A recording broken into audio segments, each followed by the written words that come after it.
Hey everybody, welcome back. We are back for another season. It is the Guardians of the Future podcast. I am your host, Justin Latta, going solo again today. I promise we'll have some guests here at some point, just having some scheduling difficulties to start the year, but I think as the year gets rolling, we'll have a lot of good stuff. Like I said, we'll have broadcasters, some other writers, hopefully some interviews from players, coaches, front office members. Got a lot of plans for this season. But let me know if there's anything you want to hear on the podcast this year, any specific continual updates, any guests, any segments, anything I'm going to talk about. You can always hit me up at JL_baseball on Twitter. You can always leave a comment on YouTube, and you can always leave a comment on the blog too, on the Substack. It's next year in Cleveland.substack.com. Would really love if you came aboard and supported with a free subscription. It's absolutely free.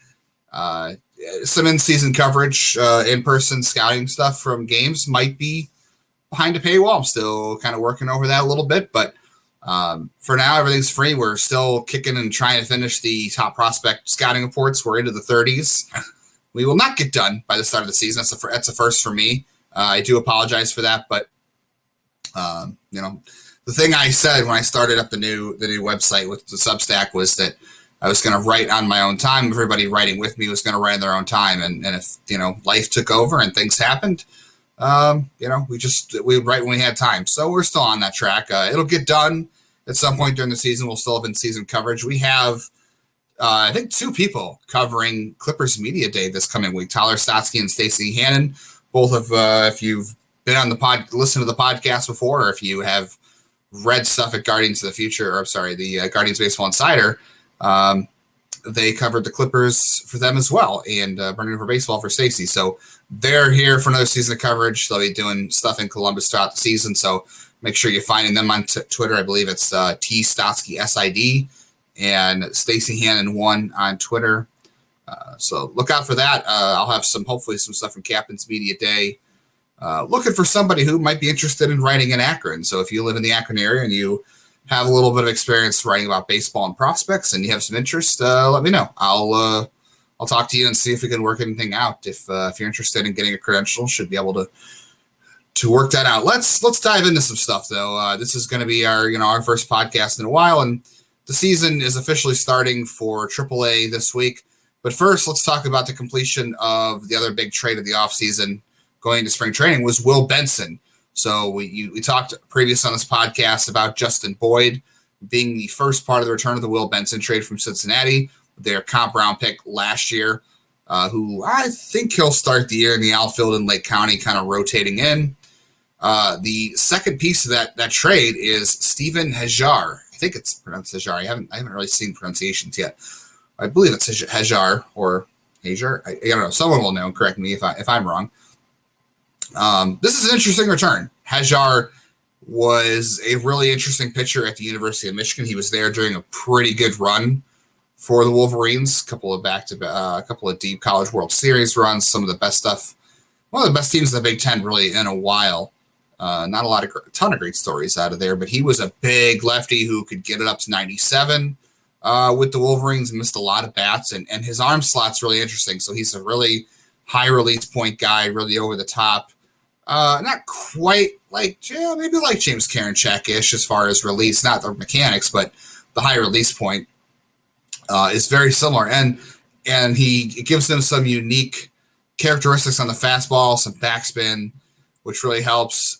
So that can give him more carry on the fastball. And he had some shoulder problems, especially last season. But even if he kind of comes in at a lower velocity, there's been times where he's been down like 89, 92, 93. That unique arm slot, that high release is going to help have the fastball play up. So if Cleveland can get him, somewhere in that range of like 93, 94, 95 even, the fastball is really going to play up due to that. So that's a good trade for him. He's got a slider, curve, and change. Slider's probably his best secondary. He really needs to be healthy. That's the big thing. He's got some shoulder problems. He's had some control issues. Didn't even have the best control in college, but has had limited pro experience due to injuries. And when he has been on the mound, he has not he's had a hard time throwing strikes. So an interesting target for Cleveland in that regard, usually targeting guys that they can add velocity to and don't have to worry about control, but this will be a different way for them to go. I'll be curious to see what they do with him. I think most people believe that Hajjar tracks as a bullpen arm, but he's got a big frame. He's got 4 pitches. Are they going to use him as a starter? I don't know. His rule or his 40-man status, Rule 5 status is next year, so that would be winter of 2024. So they've got a whole year to figure this thing out, and then extra 2 years to figure it out with him. So no rush on whatever you have to do for the rules. So that's a good thing. They just got a lot of arms. I'm not sure what they'll do. Piggyback, I guess maybe they'll see what they can fix with him mechanically, physically, how they can get him into the more consistent fastball range. Because like I said, he was up to 97 at times, but really was more, low 90s. And see what his secondary pitches look like control-wise too, if he's healthy. But that's quite a return for Will Benson. I mean, look, Steven Hajjar is a lottery ticket. That might not pan out. He may never be healthy. He may continue to have control issues, and it may not work. He could maybe stall out at AA. We don't know. But, it's a good project to get for a guy who you weren't going to play at the major league level this year, and a guy that really, wasn't really in their plans, and it really panned out. He did a good job, Will Benson, of bringing his career back around and cutting down the strikeouts. And he made the Reds opening day roster. Good for him. He should be playing every day. This is just a team that has decided to go in the direction of less strikeouts. And if it wasn't for that, they could have held on to him because he does provide defense. He does provide speed. He does have big power. It's really just a strikeout issue for him. They could have easily said, well, we prefer Benson, first-round pick. We think there's 2020 potential there. The defense is fine. There's value to be had that way. We'll live with the strikeouts over Will Brennan. But they decided that they liked other guys better, and that's just the direction where they're going. I really hope that things work out for Will Benson. He is a good guy. He's always been great to talk to, and he's an exciting player when everything is kind of working for him.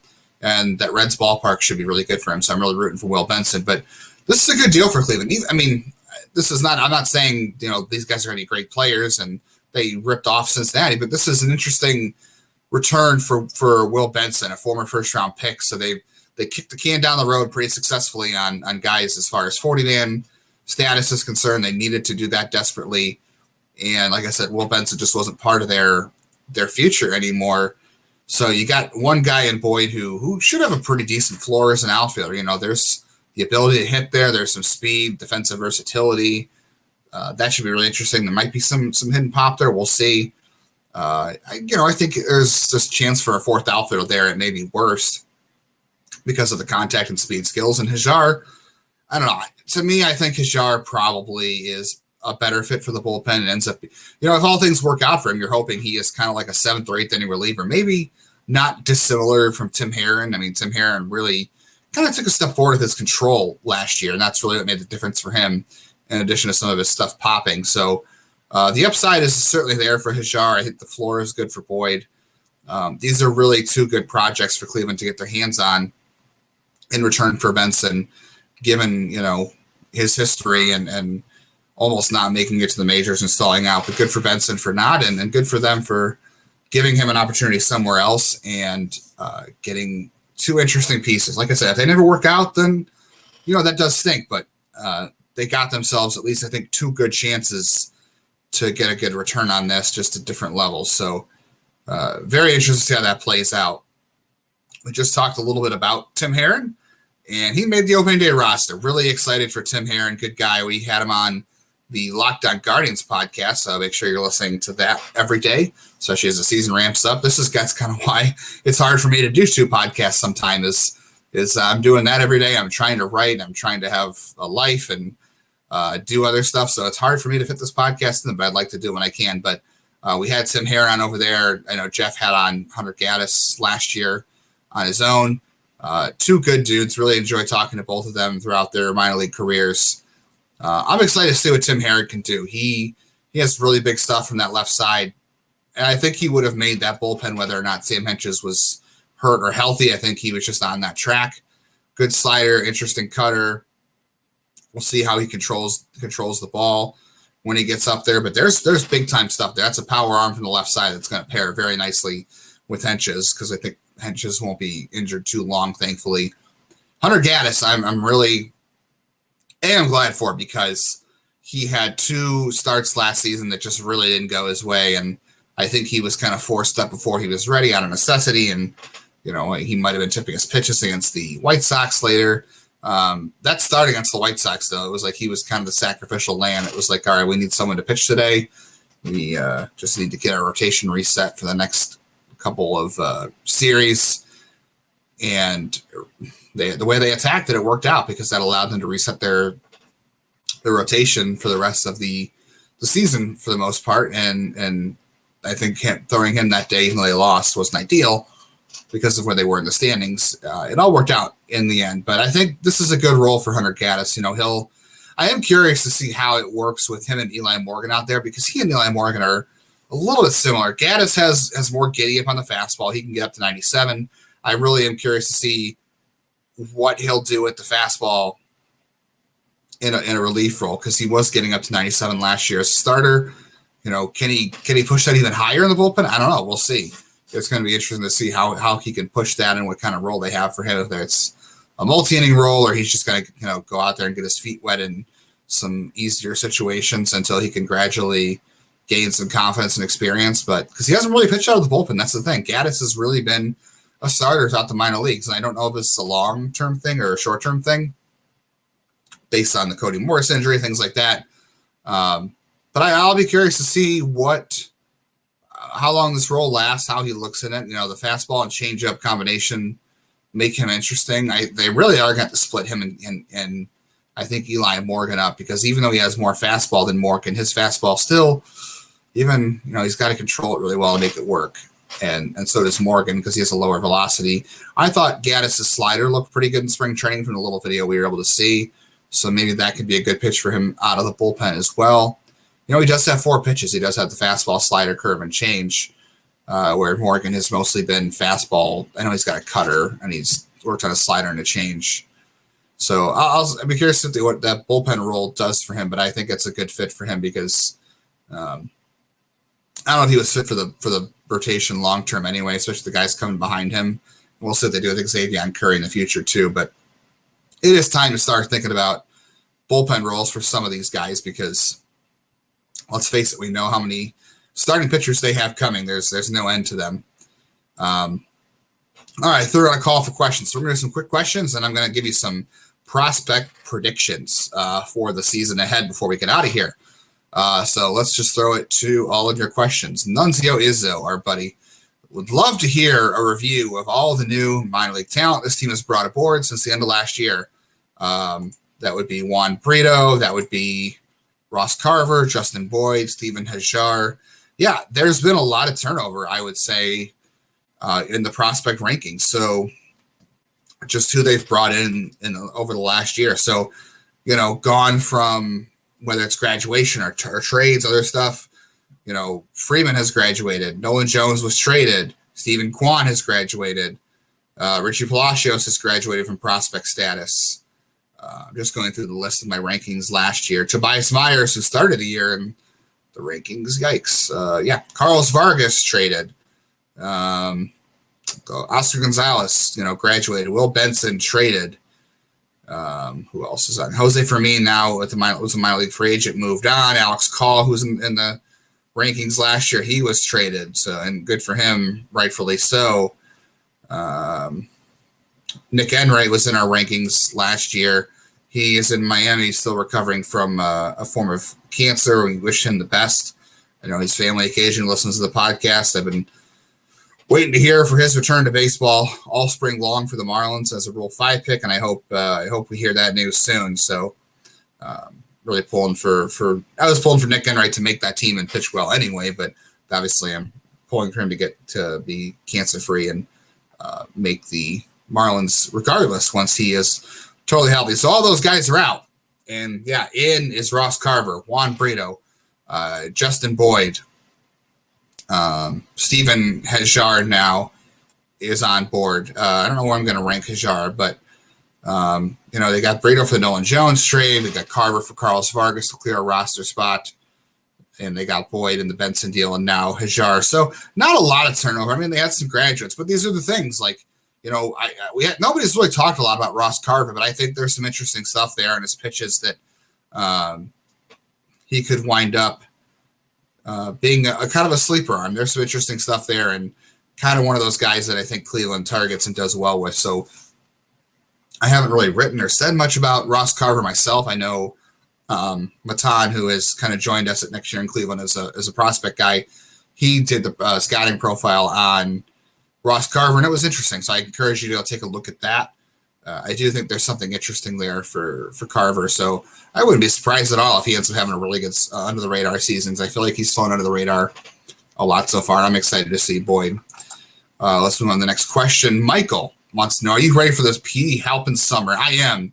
This is the Petey Halpin summer. Look, he should be the everyday center fielder in Akron. There should be no question there. There's not a lot of guys who should be taking playing time away from him in Double-A.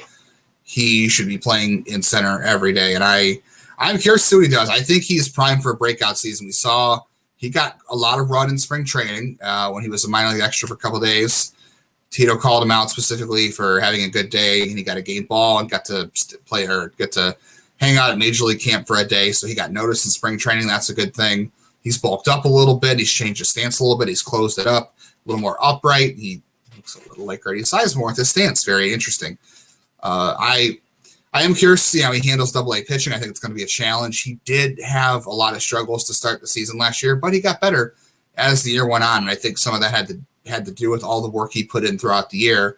And I'm sure that I'd be remiss if I didn't say a lot of that goes to him and staff, but Greg DeCenso for pushing those guys at Lake County last year to continue to put the work in at 1 o'clock. So at 7 o'clock, they were prepared to succeed. And as I mentioned multiple times, it is very rare to see a 20-year-old or 19-year-old like Petey Halpin, a high school pick at high A, have a tough start to the season and then get better as the year goes on.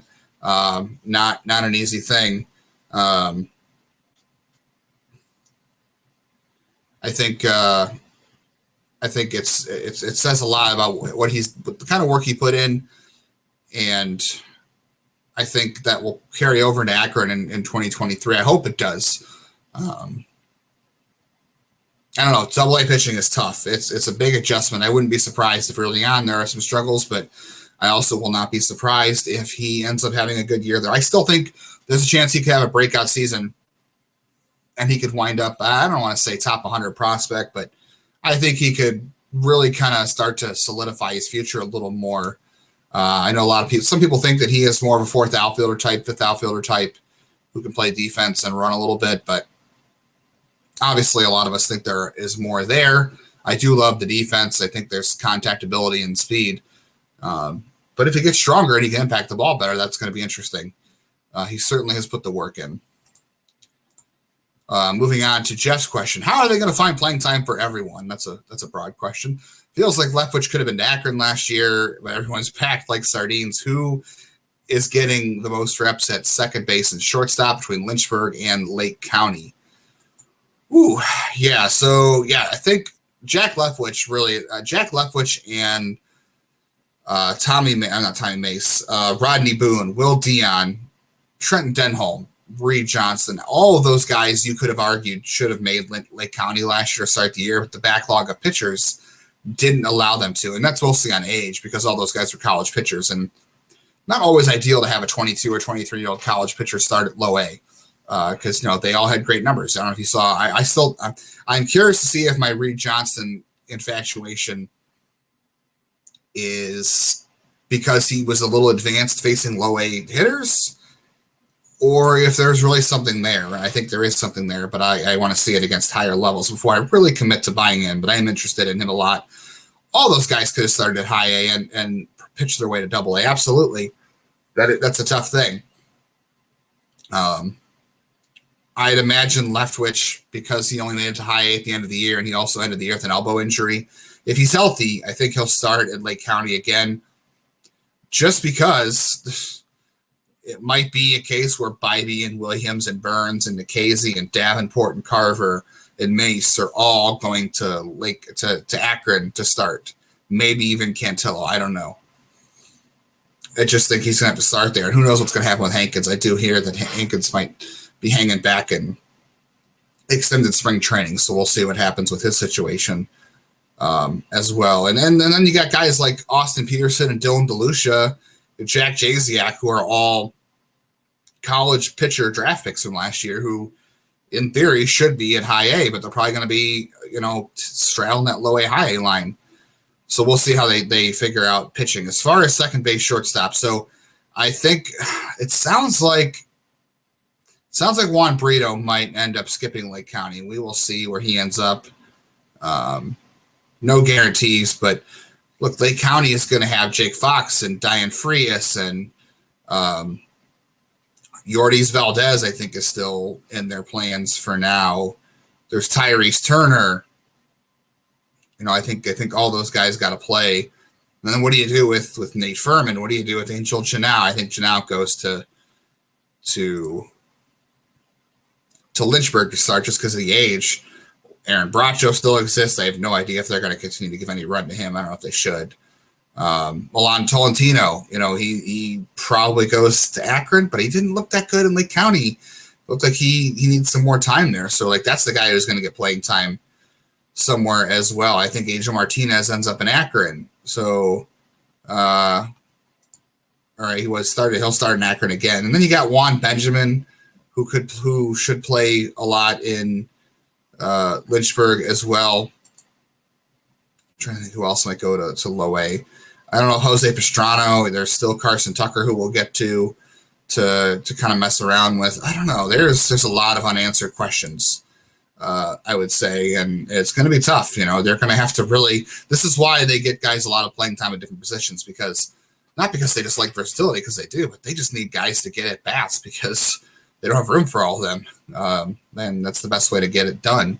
So it's going to be interesting to see how things go there. Let's see.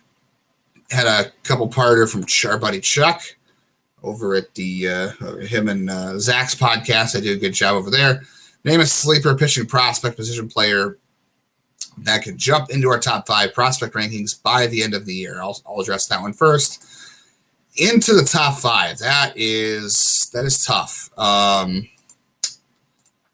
say Jack Left. Well, I don't know if Justin Campbell. How about that? Justin Campbell, I think, is a top 10 prospect who could jump into the top 5 if things go well.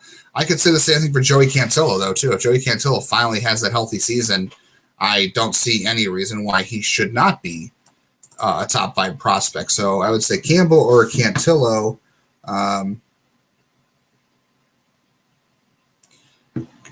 Both have a chance to jump into that top 5 from the outside looking in. As far as hitters go, I will actually answer one of your questions. And you said, Chuck, what's the ceiling of Juan Brito? I don't know. I think Juan Brito could be a top 10, a top 5 prospect. I have Angel Martinez ranked. Where do I have Angel? I have Angel number 5, so I guess I won't say him. He's not number 5 a lot of places, but he could be. I don't know. Juan Brito is a guy who could creep up there, position player wise. I'd really like to say Chase DeLauder, but he's top 10 someplace, but he's not going to be healthy. I don't know. Give me Juan Brito. He has a great year. I think he really pushes things forward. And then your other question was, any hope for Carson Tucker to have a bounce back year? I don't know. I don't really don't know. I mean, I'd imagine they're going to get him playing time, but there are so many middle infielders they've acquired and that can move up quickly. I don't know if you necessarily can say for sure how things are going to pan out, because it hasn't been very good so far. And then our buddy Willie, my former current, I don't know, podcast host. Everybody tell Willie to come back. I miss Willie. I'm sure you guys do after listening to me drone on by myself for 40 minutes once every couple of weeks. Ross Carver, Justin Boyd, Steven Hajjar. Who has the highest upside? I will say Steven Hajjar. Steven Hajjar probably has the highest upside, I would guess. But I think the upside comes from being a reliever. That's the hard part. I I think Justin, I don't know. They all have interesting upside to me. If they can get a little more power out of Boyd, I think there's really something there. And like I said before, Carver's kind of a sleeper. So we'll see what happens there. Most upside, I don't know. Give me Ross Carver. You know what? I think if they find everything with this pitching factoring with Ross Carver, I think he could wind up having the most upside. Yeah. All right, let's talk about prospect predictions before we get out of here for a little bit. All right, I got an article coming out. We got minor league predictions coming out at the end of the week when the season starts in the minor league. So be on the lookout for that again next year in cleveland.substack.com. You can follow on Twitter at next year in CLE. I will put the link in the podcast description if you are not on Twitter or on YouTube. So I'll just give you this. My sleeper prospect for the year to watch out for. We had it on the podcast, no doubt, Nate Furman. I like the hit tool. I like the energy. I like the speed. I like the grittiness. I think there's a chance he could be more Ernie Clement, but I'm curious to see if he can kind of be the infield version of Stephen Kwan. So give me Nate Furman as a sleeper. My breakout hitter this year is going to be Juan Brito. I think I said before to Chuck's question, I think Brito is the guy could pop into the top 10 and could be a top 100 prospect, and I will say that in a second. The guy I think is going to have the biggest disappointing year in terms of how people think about him and how he's ranked, I think is Jonathan Rodriguez. I know he hit that big home run the other day and he hit 26 home runs in the minor leagues last year, but he does impact the ball pretty good. He's got good exit velocities. He is generally really good for zone swing and making swing decisions, but he chases a lot. And I think that the strikeout and contact issues are going to hold him back. So I think he is going to be the guy that most people are going to be looking for a follow-up big year from to see if he is part of the future. And I don't see it. So yeah, Jonathan Rodriguez, kind of my guy who I don't think is going to have as big a year. So a lot of people hope. What do we got next? Prospects I'm most excited to see are Justin Campbell and Juan Brito. I was hoping for Brito to be at high A Lake County, but I think it's going to be double A. Campbell should be at Lake County, and I think that Campbell has the best chance to be the next pitching prospect that people are I don't know. I think most prospect fans probably had already knew about him, especially draft fans, anybody that listened to Willie, anybody that listened to this podcast a year ago, and Willie and I had Peyton Battenfield on. We were talking about him, his fellow Oklahoma State alum. I think all the pieces are there for Justin Campbell to be the next big pitching name in the system. They just got to continue to shape him, and I think they will. The prospect I would say I'm most concerned about this year is Ethan Hankins, just because we've heard some of the spring training numbers sounded really good in terms of velocity and spin date rate, but I heard the other day there's a chance he could start the season back and extended again because they probably got to build him up, and maybe they're building up as a starter. But man, this guy has not pitched since 2019. He didn't pitch in 2020, didn't pitch in 2021, save for an inning or didn't pitch in 2020 or 2021. Pitched an inning last year, 2022, in the complex league. Had a bunch of other reasons why he didn't throw more innings, but he essentially hasn't faced any hitters outside of Arizona in the complex league since 2019. That's 3 years. That's a long time. I just don't know how things are going to look since then. And he's probably got an accelerated timeline because of his Rule 5 status. He was left off this year and nobody took him, which isn't a surprise. But how much more run is he going to get? I don't know. I think they're not going to want to give up on him given what they've invested. But, I think it's more just if we haven't seen him in a while, he's going to be rusty. So we'll see. Guy I think could rise up the prospect rankings this year. Gabriel Rodriguez, who I just posted today, is the next scouting report at number 32. I think he could rise up in the rankings this year if he can follow up on his good 2022 season where he improved his contact rate, showed a little bit of pop. If he can get to his pull side power a little more and just show a little more pop, I know it's going to be hard for him at Double-A Akron to do that, but I wouldn't be surprised if he moves up the rankings. Guy I think is going to fall in a lot of rankings is Jose Tena. I know a lot of people have been high on him for a while now, but I think the approach to me for Jose Tena is just not going to pan out. I think upper level pitching is going to eat him up. He's a very swing aggressive player. Look, he runs the bases and he plays good defense, second, short, and third. So that might give him a future no matter what. But I have a lot of questions about the hit tool and the approach. The power is there. The pop is there. I think he's too aggressive, and I think he's going to get exploited at higher levels. We'll see. My surprise Major League debut this year. I don't know if it's a surprise because he was talked about a lot in the spring, but I would say David Fry. I think David Fry, we will see him sometime this year. He's an interesting piece, and Cleveland is interested in maybe the 3-catcher idea. So maybe we'll see David Fry at some point instead of, this whole Mabrys, Valoria, Cam Gallagher backup thing. I don't know. I think he'll have a chance to be up this year in some sort of, utility bench role. Best newcomer to the system or draft pick, I went with Justin Campbell. That was pretty obvious for the reason I said before. Here are the prospects I think are going to debut in 2023. George Valera, I think we'll see him at some point this year. Who knows when, because he hasn't been healthy for a while, at least this spring. Joey Cantillo, I think we'll see Joey Cantillo. He's on the 40. You need those depth pitchers. You need, especially him. I think we'll see him this year. I'd be excited for that. I think we will see Logan Allen. If Espino gets healthy, which who knows when that is, he is throwing. Chris Anthony did give an update on that a couple of last week, I think, to reporters in Arizona, and he said that he is finishing up a plyo routine, and he's getting ready to talk about his throwing program here. So he should be throwing again here soon, which is good news. But I think one of Allen or Espino makes their debut this year. And I'm going to say Allen just because he's healthy. And then I think one of Williams or Bybee makes their debut this year, and I'm going to say it's going to be Bybee. So Valera, Cantillo, Allen, and Bybee, I think all make their debuts this year. Super excited for that. If that does pan out, you can find me later if I'm wrong or if these are dart throws, honestly. But they do like all those guys quite a bit. And we did hear that Logan Allen is throwing up to 94, 95 in spring, so he's picked up a couple of ticks on his fastball. Who are some top 100 non-top 100 prospects that I think could move into top 100 status by the end of the year? Angel Martinez, I think, made a couple, maybe made one or two. I can't remember whose. I think it was Zips top 100 prospects, but I think Angel Martinez will cement himself on top 100 list status sometime this year. I think Juan Brito will. I think Justin Campbell will. And the last one, I think, is Jason Churio. I think Jason Churio will wind up as a top 100 prospect this year at some point as well. That's a bold prediction right there. But I've got more bold predictions.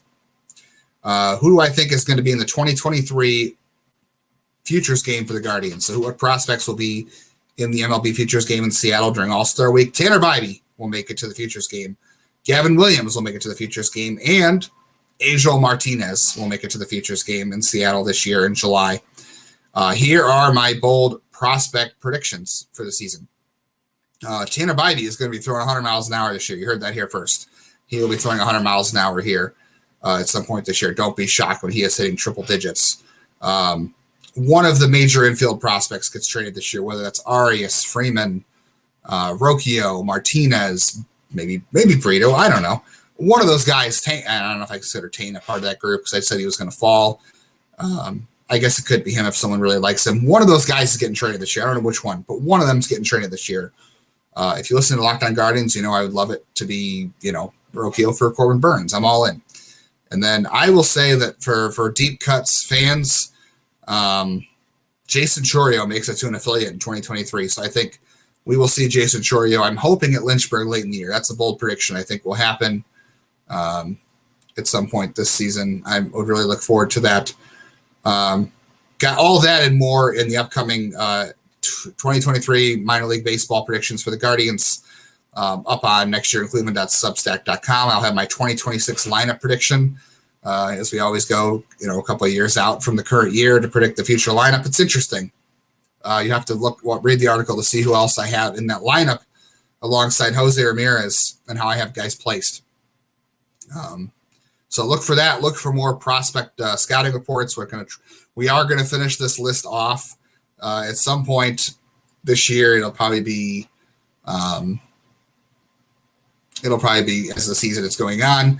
Opening day is coming soon. March 31st for Columbus. I believe it's April 6th for all the other affiliates. So get excited for all of those and make sure you're checking out nextyearincleveland.substack.com. Make sure you are following and subscribing there. Make sure you are following on Twitter, jail_baseball. Make sure you are, would really love a new review of the podcast, whether that is on YouTube. If you're watching on YouTube, I'm posting those there now, or on iTunes or Spotify. If you can leave a review, a rating. And if it's not a 5-star, tell me what I can do to get a 5-star rating.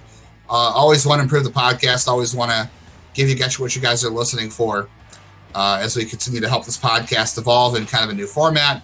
I am not against constructive criticism at all, but would love some new reviews to kind of boost the algorithm and just tell me what you're looking for.